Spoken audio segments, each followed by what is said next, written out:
Doon sa tungsod anon anya. Tanasan na kung saan sa garden.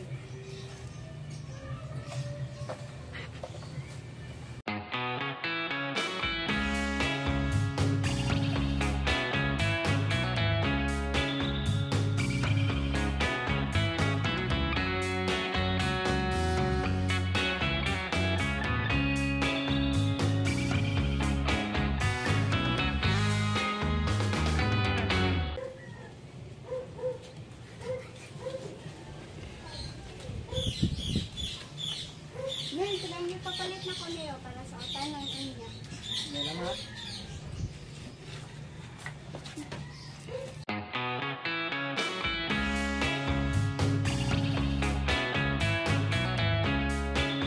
As you can see in the video, may new plants na cordons unsa rin makita na mo sa palibot.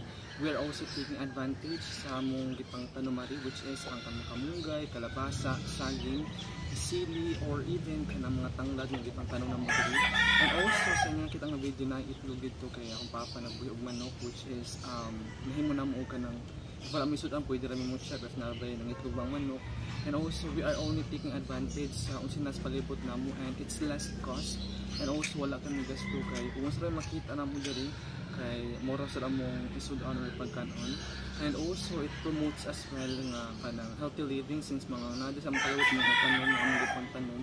And also kay kanang kani siya kay nag promote siya nga kita mag practice ng healthy living kay this could help boost our immune system as well para ma-healthy ta po.